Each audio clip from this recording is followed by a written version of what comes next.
SMS کے ذریعے سوال ہے کہ بعض خواتین اپنے ملک میں تو پردے اور نقاب کا اہتمام کرتی ہیں، لیکن حرمین شریفین میں بعض اوقات طواف کے علاوہ بھی پردے میں پہلے جیسی احتیاطیں نہیں کرتی۔ شاید یہ سمجھتی ہوں گی کہ وہاں کچھ گنجائش ہے، تو آپ اس میں کیا رہنمائی فرمائیں گے؟ اور حرمین شریفین میں اسلامی بہنوں کو پردے کے بارے میں کن باتوں کا خاص خیال رکھنا چاہیے؟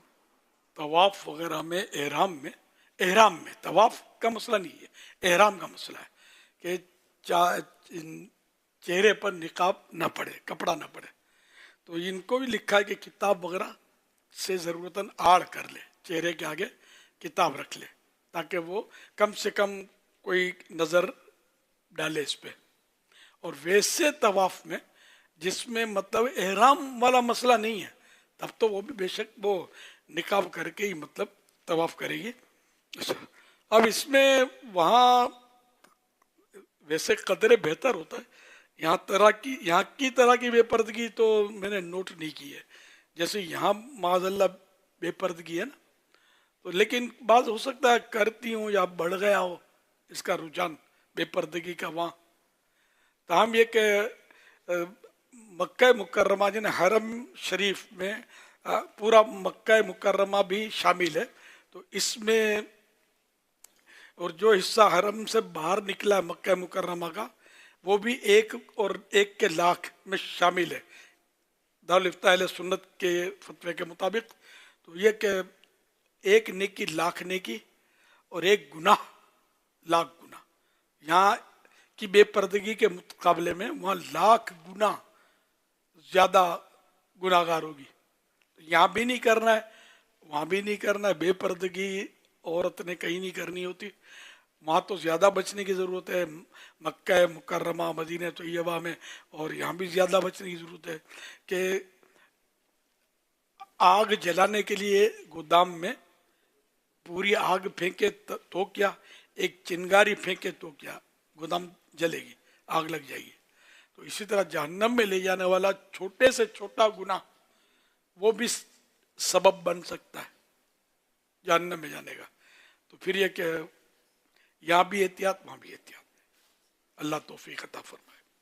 صلو علی الحبیب صلی اللہ علیہ محمد صلی اللہ علیہ وسلم۔ سیدی ایک یہ سوال موصول ہوا ہے، یہ کہہ رہے ہیں کہ بچپن سے یہ دیکھا جاتا ہے کہ حج یا عمرہ سے واپسی آنے والے عموماً زمزم شریف اور کھجوریں تحفے میں لاتے ہیں، لیکن بعض اوقات لینے والوں کو مزید تحائف کی توقع بھی ہوتی ہے۔ اس حوالے سے رہنمائی فرما دیجیے کہ حرمین شریفین سے لائے جانے والا سب سے قیمتی اور بہترین تحفہ کیا ہے؟ نیز تحفہ لینے والوں کا ذہن کیسا ہونا چاہیے اور تحفہ دینے والوں کو کن باتوں کا خیال رکھنا چاہیے؟ اچھا، اب تحفہ بولتے، پہلے ہدیہ بولتے تھے ہم لوگ، ہدیہ آیا ہے۔ تو اس میں سب سے بہترین تحفہ تو زمزم شریف، کہ آب زمزم دنیا میں کہیں بھی پایا نہیں جاتا، کھجوریں ہر جگہ پائی جاتی ہیں، اگتی ہیں، سب کچھ ہوتا ہے، آب زمزم ایک ہی کنواں ہے۔ یہ اللہ کے نبی کی ٹھوکر کی دھون ہے، اسماعیل علیہ السلام کے قدم مبارک کی دھون۔ تو الحمدللہ، تو یہ سب سے بہترین میں سمجھتا ہوں کہ تحفہ ہے جو ہر ایک کی سمجھ میں آتا نہیں ہے، ہمیں چاہیے مادی تحفہ۔ کھجور بھی بہترین ہے، اس کھجور میں پھر عجوا شریف سب سے بہتر کہ مدینہ شریف کی خاص پیداوار ہے، ورنہ کھجوریں دوسرے مقامات سے بھی آتی ہیں جو ہدیے میں دی جاتی ہیں۔ تو جو مدینہ میں جو چیز آئی مدینہ کی ہو گئی، مکے میں آئی تو مکے کی ہو گئی، مکہ شریف کی، ٹھیک ہے نا۔ تو اس طرح حاجی جو بھی دے تحفہ، تبرک کا ایک معنی ہے بہت تھوڑی سی چیز۔ اب اس میں یہ کہ یہاں کے پھر کیا کرتے ہیں، یہاں کے گولی، چاکلیٹ، ٹافیاں، بسکٹ، یہ مکس کر کے تحفہ دیتے ہوں گے، تو یہ کہ لوگ اس کو مدینے کا سمجھتے ہوں گے۔ اب یہ بولیں کہ یہ مدینے کا نہیں ہے تو یہ لوگ بولیں گے کہ ہم کو تو مدینے کا چاہیے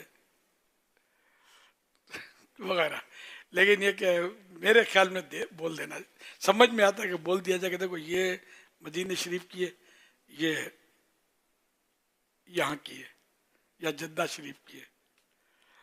زبان تو بھاری پڑے گی نہ بولنا، ورنہ وہ جیسے آدمی ادب کرتا ہے نا کہ مدینے کی چیز ہے تو اس کا ادب زیادہ کرتا ہے، ادھر والی چیز اس کا ادب کم کرے گا. تو یہ ذرا دیکھ لیجئے اس کو. ہے نفس پر گراں گزرتا ہے, تھوڑا وہ بولے گا کچھ تو وہ سن لینا, اور کیا, کچھ بولنا نہیں, بحث نہیں کرنا.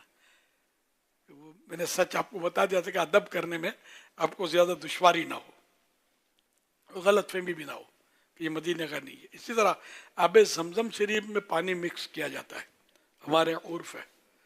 تو اگر پانی سادہ پانی لوکل پانی جو ہے وہ کم ہے, آب زمزم زیادہ ہے, تب تو ٹھیک ہے, یہ کھڑے ہو کر ہی پئیں گے اور اپنی جگہ پر اس کی برکتیں مسلم. اچھا, اب اگر آب زمزم تھوڑا ہے, لوکل پانی کم ہے, تب بھی یہ برکت والا تو ہے کہ آب زمزم ایک قطرہ بھی کافی ہے, برکت والا ہو گیا. لیکن اس کو کھڑے کھڑے نہیں پئیں گے, اس کو بیٹھ کر پئیں گے, جبکہ یہ لوکل پانی کی مقدار زیادہ ہو, آب زمزم شریف کی کم ہو. تو یہ بھی بتا دیا جائے کہ بھئی اس میں زیادہ پانی لوکل ہے. اب کہ ہم اتنے ساروں کو دینا ہوتا تو ظاہر ہے کتنا, اتنا تو اٹھا نہیں سکتا نا آدمی, وہاں سے لا نہیں سکتا, اور لانے کی وہاں سے بھی لیمٹ ہوتی ہے, اپنی مرضی سے جتنا چاہے اتنا آدمی نہیں لے سکتا. ایک بار ایک ہوائی جہاز شاید پی آئی اے کا یا وہیں کی ایئر لائن, وہ حاجیوں کو لے کر آ رہا تھا اور کلیش ہو گیا. اس میں کافی شہادتیں ہوئی تھی, وہ گر گیا. یہ یاد شاید یہ بچوں کو نہیں ہوگا یاد, بڑوں کو یاد ہوگا, پرانا ہے تھوڑا واقعہ. تو یہ اتنا پرانا بھی نہیں ہے, آپ تو جب حیات ہوں گے, چھوٹے ہوں گے, 12-15 سال 20 سال ہوئے ہوں گے, بالکل ہوائی جہاز گرا تھا, کسی کو بھی یاد نہیں ہے, کوئی ہے نہیں یاد, تو گرا تھا. اور اس میں تو اس کے بعد سے سختی ہو گئی. اس کو یہ نہیں, یہ تحقیق میں یہ آیا کہ آب زمزم حاجیوں نے بہت لیا تھا, تو اوور لوڈ ہو گیا تھا ہوائی جہاز, تو اس لیے وہ ہوائی زیادہ نہ اٹھانے دینا ان کا. اس میں ہم ان کو برا بھلا بولیں, فلائٹ والوں کو یہ جمتا نہیں ہے نا, کہ یہ ہماری سیفٹی ہے, اس میں یہ لمٹ ہے اس کی اٹھانے کی, تو اب تھوڑا لانے دیتے ہیں. تو یوں اگر زیادہ مکس ہے تو زیادہ زمزم ہے تب بھی بولنے, کیونکہ یہ پھر اس دوسرے زیادہ پانی میں مکس کرے گا, تو پھر وہ آب زمزم والا ادب اس کا نہیں رہے گا جس کو ہم نے دیا ہے. مسائل تو ہے کہ ملاوٹ والا پانی دیتے ہیں, جنرلی پورا نہیں کر سکتے. یہ بول دیں تو اچھا ہے کہ اس میں بھی ہم نے سادہ پانی مکس کیا. بولتے نہیں ہیں, میری بات نہیں سمجھ میں بھی نہیں آتی ہوئی ان کو کہ ہم سسرال میں کیسے بولیں گے, بیٹی کے لڑائی ہو جائے گی. خالص سے تو بولے اتنی سی شیشی پکڑا دی, یہ ہے مسائل تو ہے. صلو علی الحبیب صلی اللہ علیہ محمد.